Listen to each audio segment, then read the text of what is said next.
back. That was Pantera, 13 Steps to Nowhere. And every now and then when I try to be responsible, right, this just happened under the music. I'm trying to be responsible with my expenses. I'm trying to get at least some kind of handle on my expenses. And yeah, producer Tony Jones has just announced that Luke from the legendary Luke's Record Exchange will be having what was it, Tony? You might as well inform everybody else now that you've whet my appetite. So he's having a moving sale. Unfortunately, it's the same time as Comic-Con. Ooh, bad time. It's going to be indoors, rain or shine, but my name is Luke, founder of Luke's Record Exchange, which we all know from 1979 to 2010 was in business, and he has all these remnants from the store. He was a DJ. He had the store. The store closed a few years back, so 50 cents a piece, or for $200, you can have a lot of 900 CDs out of Luke's Record Exchange. I might have to go there. I might have to give you a couple bucks to pick me up some. I mean, just for that. Yeah, because we won't be at the Comic-Con all. When is it again? Like, what hours is it? It is 9 a.m. to 4 p.m. However, I'm going to share the Craigslist ad on the Rhode Island Free Radio Facebook page because he's also willing to set up times by appointment. Okay. It looks like he's selling his house, so all the stuff from the store and from his house, this whole collection of all these years of music, I guess everything's going to go from what I can tell. That'd be something worth us I'll tell you, putting some money into. Yeah, and you folks out there that, unacquainted with Luke and Luke's Record Exchange, when he says remnants, I mean, to you and I, a remnant might be a couple of stray, Taylor Dane CDs, a lot that fell under a couch somewhere. No, Luke's remnants are probably equivalent to a well-stocked flea market, a well-stocked CD store. I mean, it's probably going to be like going to Newbury Comics now, to see this guy's remnants. So yeah, going to have to do it. It'd be a good investment for our shows.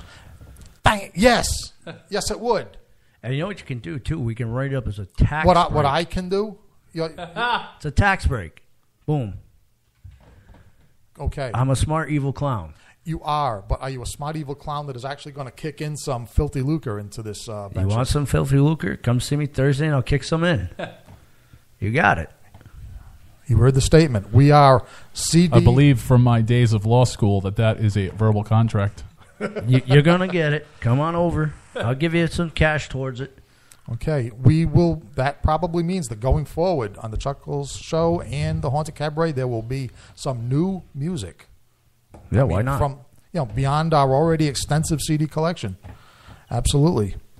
And by the way, and if you're wondering why I'm so enthusiastic about these CDs when we have downloads and all this crap, and I know I use the word crap, but the sound quality on a CD is so superior, and this is not a matter of time or age or anything. This is a sonic fact. The sound quality on a CD, especially something like a metal CD where you really want to hear the highs, lows, and the in-betweens.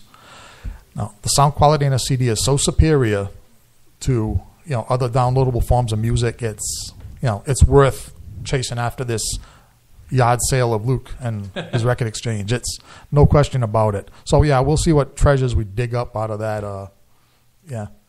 And he's selling his house. I guess that's it, right? That's because he sold his store, then he went out of business. Then, if he's selling his house, I guess that might be it. That's the end of Luke and Luke's Record Exchange.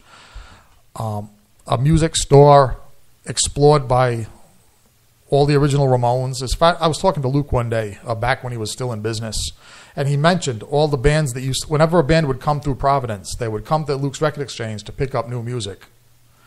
And so I got to find out that Joey Ramone's preference as far as music to listen to on the road was The Who. I can't remember if The Who themselves ever stopped in there. My memory fails me. But I know, that's one bit of trivia I remember, that Joey Ramone bought a mess of Who tapes and CDs from Luke for the road music. Now, I have a genius idea again. A genius idea again? Is he moving out of state?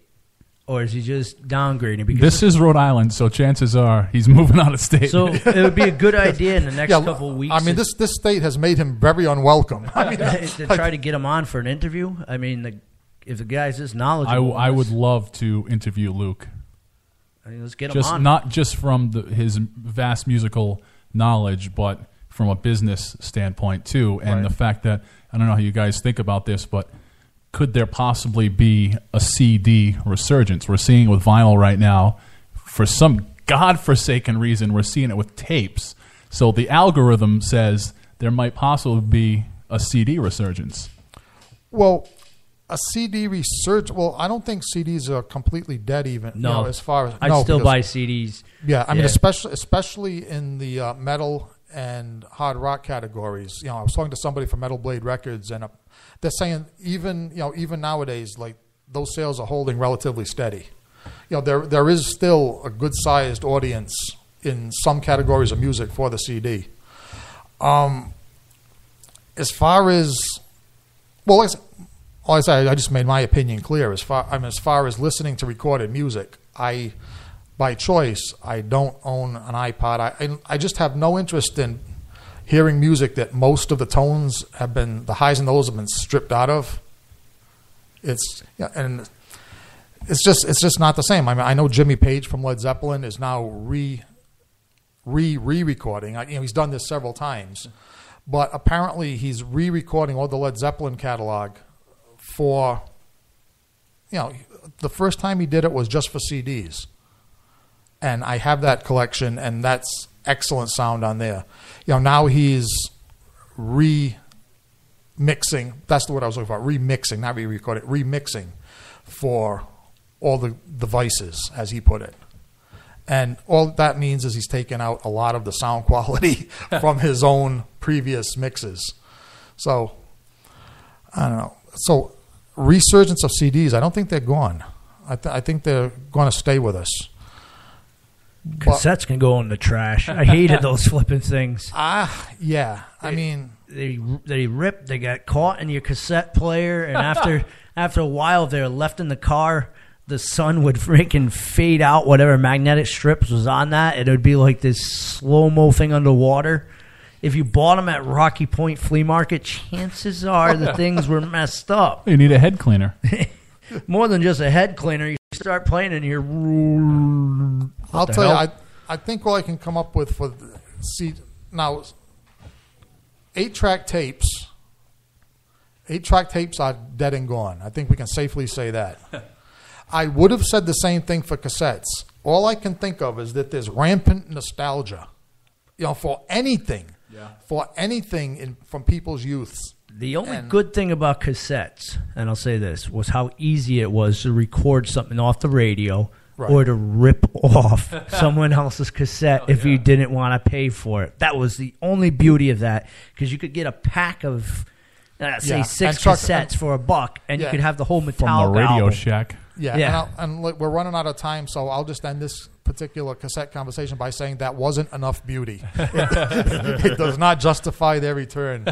Okay, but we will return for our next episode. In the meantime, we're out of here with Black Sabbath. Let's go with Shockwave off the Never Say Die album. Here on the Haunted Cabaret on Rhode Island Free Radio. Nighty night.